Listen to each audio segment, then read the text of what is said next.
So the next speaker is Professor Ahmad Madkour. He's Associate Professor of Gastroenterology at Helwan University. His main interest in third space endoscopy. He's one of the lead of the third space endoscopy in our Arabic countries. He's well known. Yes, thank you, Prof. Madkour. Thank you, Dr. Turki, and again, it's a great pleasure to be here again in IGCC, and I thank Dr. Ahmad and the whole organizing committee. And this is my task today. Dr. Ahmad asked me to talk about endoscopic resection technique for esophageal subepithelial lesion, when, how, and why. A lot of questions here. So how can I switch from here? Can I do myself?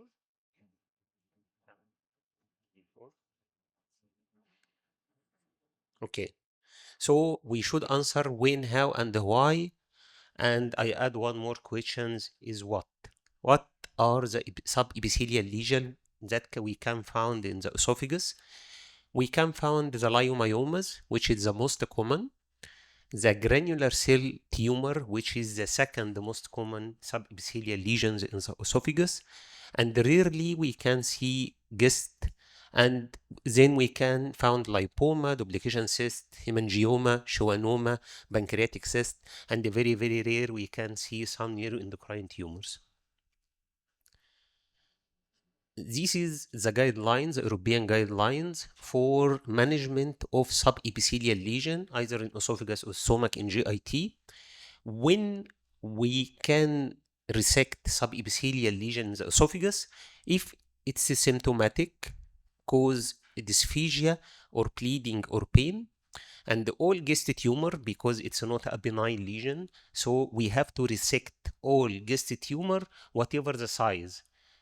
Because in non-gastric GIST tumor, we should resect all, and if it have some malignant potentiality, or if we don't know the diagnosis, we have one of two solutions, either to resect or just do a surveillance for those.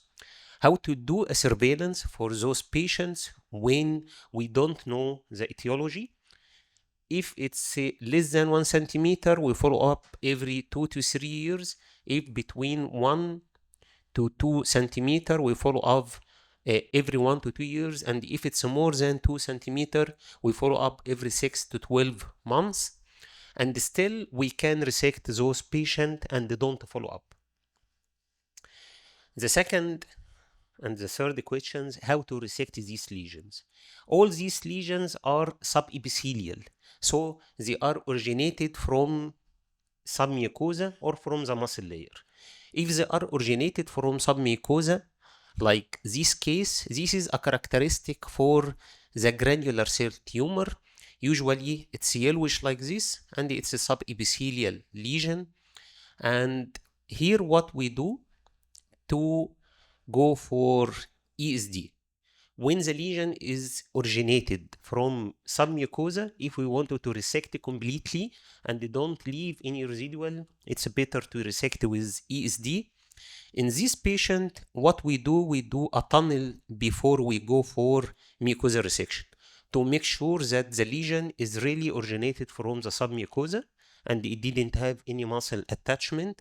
So we just go for a tunnel and go below the lesion, and when we are sure it's not attached, we open the tunnel and then we can resect the lesion.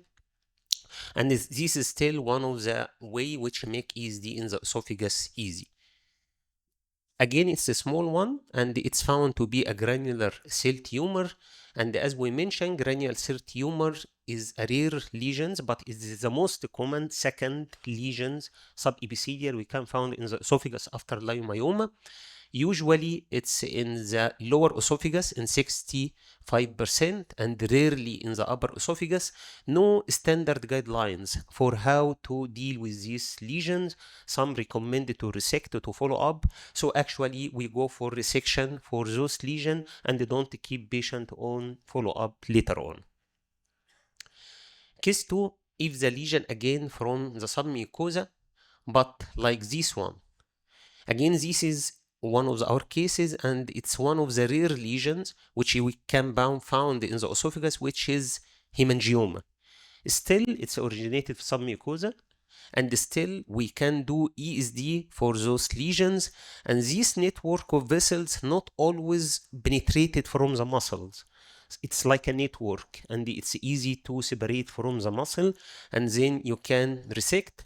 And actually we publish like a multi-center study, because this is a rare lesions, with some of our friends from Chinese group, and it was published for effectiveness of ESD for those submucosal lesion, which is our esophageal hemangioma. Again, how another submucosal lesion, but if we look here, this is a huge submucosal lesion, and it's a lipoma.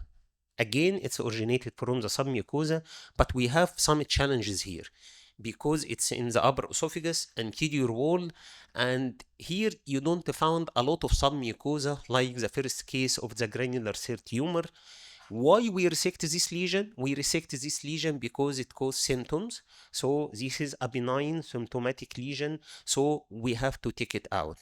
So what we did here, we did like a combination between going for circumferential incision without deep trimming, so we keep fluid inside, and then use the water pressure and the magnification to be able to resect this lesion. So the first step, we go for a circumferential incision and without deepening the submucosa, because if we just go for a standard ESD and go for circumferential incision, the fluid will escape out. So we do the first circumferential, then we started to do like a modified tunnel.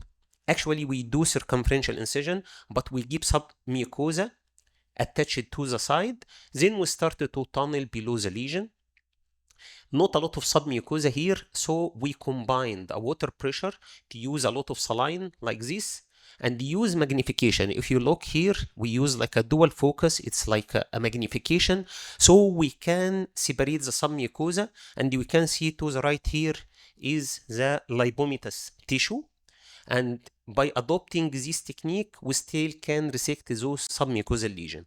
If we didn't do this, usually it's very challenging. It's almost impossible to do stir for those lesions. And if we go for standard ESD, it's difficult. But combining both, we can resect those lesions. And we mentioned and gave a name for this. It's like a hydrodynamic dissection, because we depend on pushing the scope and the water and the using focus, and then we can take the lesion out. And this one, whatever the size, it's easy to go from upper esophageal sphincter, because it's soft, it's lipomatous tissue, and we can look, this is the resection bed. And by choosing the proper strategy for how to resect this lesion, we still can resect this lesion safe. And this was the lesion after resection. But sometimes the lesion is originated from the fourth layer, not from the third layer.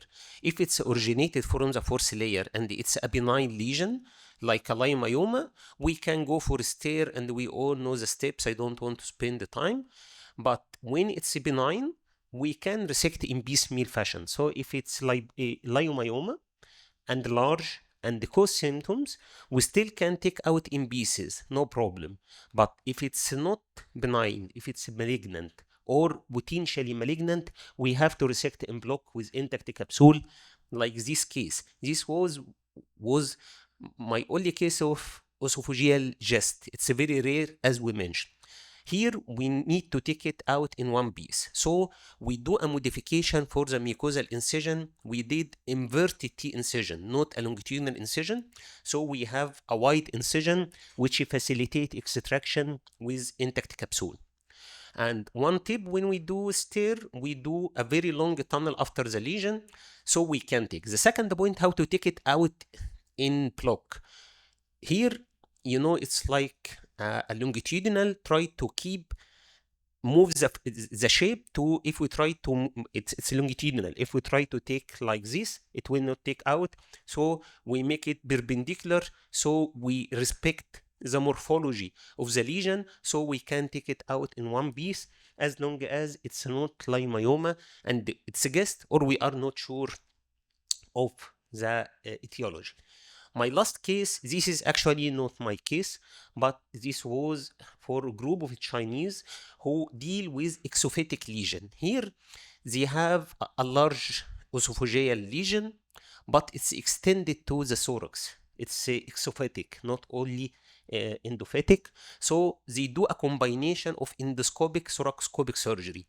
So actually, after he started to do stair like this, they started to work with the surgeon from the thorax to do just enucleation of the lesion. Once he already free from inside, it was very easy to take it outside here, so he can take in block, because again, it's a guest.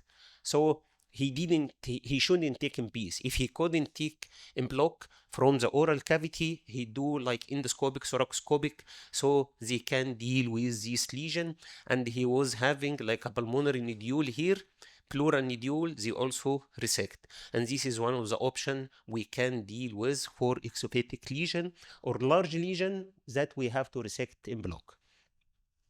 This was my last slide, and for the presentation, and this is the first slide, trying to invite you all to attend next week in Cairo, our first meeting for the Arab Society of Gastrointestinal Endoscopy, specialized for third space endoscopy.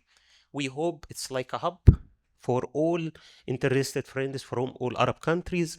We have around 26 regional and international experts and around 40 Egyptian experts who are interested in third space. We hope you can join us in Egypt. We will have around 10 cases of live endoscopy, masterclass, and hands-on, and thank you.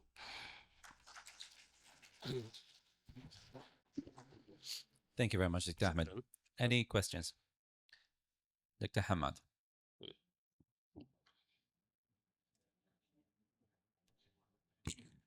Ahmed, excellent talk. Welcome to Jeddah. Not all of us like Ahmed. We are gastroenterologists. So what advice you give us? So we do upper endoscopy and we see a lot of bumps and it's small and the patient is benign. We are doing it for something else and you find these bumps. What is your advice to a general gastroenterologist? What are the steps? This is number one. Number two, we see a lot of bluish discoloration at the squamous junction. You said hemangioma, and we thought the patient is with portal hypertension, and we're always afraid from early virus. So what is your advice for a general gastroenterologist? What are the steps? Okay, for submucosal, if we find a subepithelial lesion, if the patient have no symptoms and it's smaller than 2 centimeters, we can follow up. But the guidelines recommend if the lesion is more than 2 centimeters, we should have a biopsy and know what is this actually.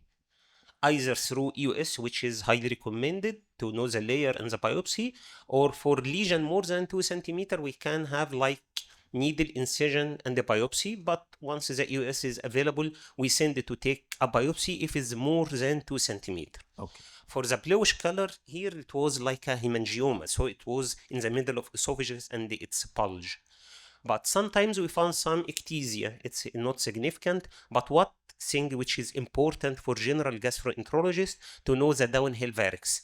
If he found an isolated varix in the upper esophagus, he should check if this patient have some mediastinal disease affecting the superior vena cava, because at this time it can cause an isolated upper esophageal varices in patients who don't have a portal hypertension and they don't have any varices in the lower esophagus. Excellent.